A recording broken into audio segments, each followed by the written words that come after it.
If you garden at all, or even if you just take care of your lawn and landscape areas, it's probably been suggested at some point that you should do a soil test. Well, if you have not had your soil tested yet, I want to suggest that not only is it not difficult, but in North Carolina we're really lucky because this is still a service that's offered free of charge by the North Carolina Department of Agriculture. The only thing it's going to cost you is the postage to ship your samples to the lab down in Raleigh. Now, before I tell you how to do that soil test, I want to answer what's probably your first question, which is, why do I want to do a soil test? Well, just like you and I need certain nutrients and so forth to grow and be healthy, our plants also have certain needs. Unfortunately, I can't look at this soil and tell you what's in it. I can't tell you the chemistry of the soil, how acid it is, or what nutrients it has in it. That's what our test is going to do. It's going to tell us the chemistry of the soil. Now, in Buncombe County, there's a couple of things that we usually are looking for, areas where we usually are having trouble. Just like much of North Carolina, our soil does tend to be acid, and that can really make a difference in how well your plants grow. And again, the only way we can find this out is by having the soil tested. Now, you might remember from our school classes that pH is measured on a scale from 1 to 14, with 7, of course, being neutral. Now, by far, most of the plants that you're going to grow want the pH to be right here in that 6 to 7 range. That's just barely in the acid range. Now, if your pH is much lower than that, which it often is, no amount of throwing additional fertilizer on there is going to make those plants grow any better. On the other hand, you know, there are a few plants that we refer to as acid-loving plants. Your azaleas, rhododendrons, and blueberries, for example, are going to want the pH to be down here in the 4.5 to 5.5 range. So if you get your pH up too high for those plants, they're not going to get what they need. There's only just a couple of plants that I can think of, such as lilacs and dianthus, that actually want the pH to be just a little bit above the 7 range. And if the pH is not in the range that those plants need, they are not going to grow properly. Now, when your soil report comes back, the lab is going to give you recommendations for what you need to do. For example, the pH, again, being the first thing that we're looking at, if our soil is acid, the lab is going to tell us how many pounds of lime you need to add per 1,000 square feet to correct that problem.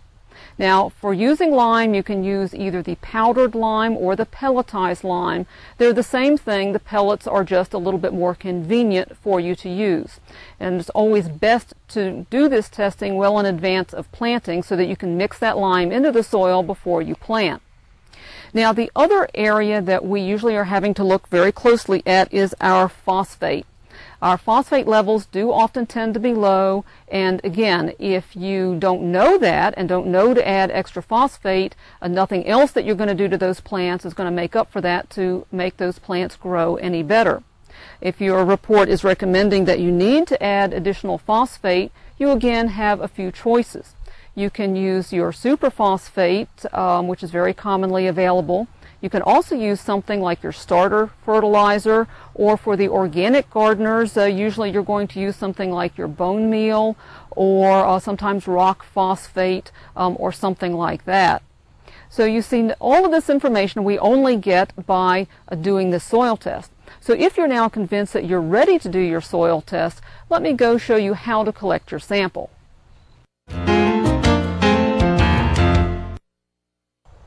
When you are ready to collect your soil sample, the first thing you're going to need is a box and a form.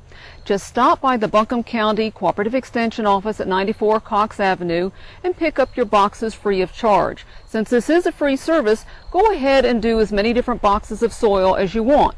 Maybe one for your front yard, one for your vegetable garden, and so forth. Now, of course, the next thing you want to do is to collect a good sample. Make sure that you start out with a clean plastic bucket, and also make sure that your collecting tools are clean, your trowel or your shovel, especially making sure that you don't have any rust on your tools. Now, for each box of soil that you're doing, you're going to collect multiple samples, say 10 to 20 plugs of soil from throughout your front yard, and mix those all up together in this plastic bucket. Well, how do you collect that sample? We want to make sure we get soil from down around the whole root zone of the plant. What farmers and professional landscapers use is one of these soil tubes. And you can see what this does is we can collect multiple samples from throughout this horizon, this root zone area, to give us a good representation of the soil throughout that area. We don't need to include that little bit of grass in our sample. The rest of that can go right into our bucket. Now, of course, you probably don't have one of those handy little tools, so you're going to be using shovels and trowels.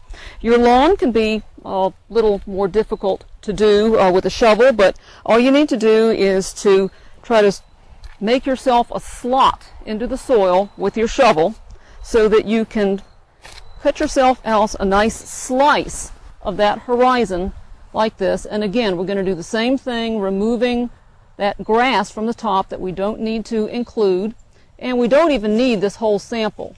We can put some of this right back into the ground, and again, making sure that we get a good horizon of the soil.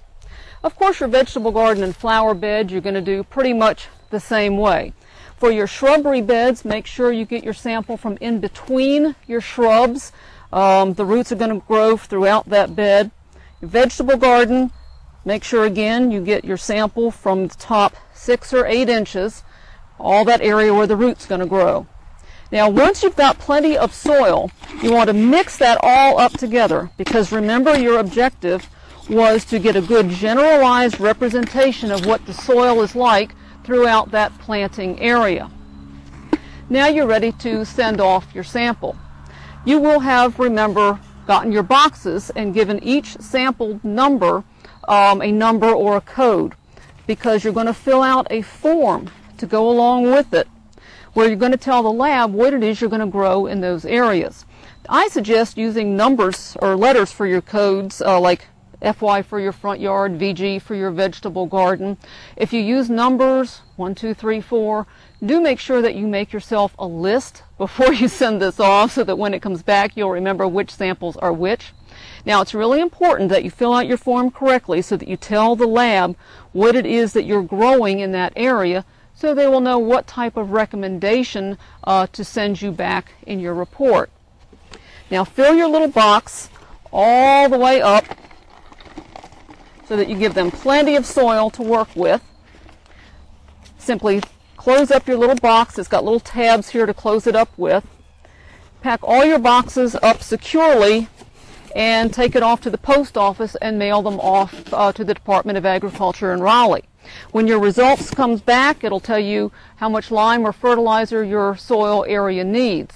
Now, if you'd like information about soil testing, or if you need some help in interpreting your test results, please feel free to give us a call at the Buncombe County Cooperative Extension Office. We're at 255-5522, and we'll be happy to help you out with that information.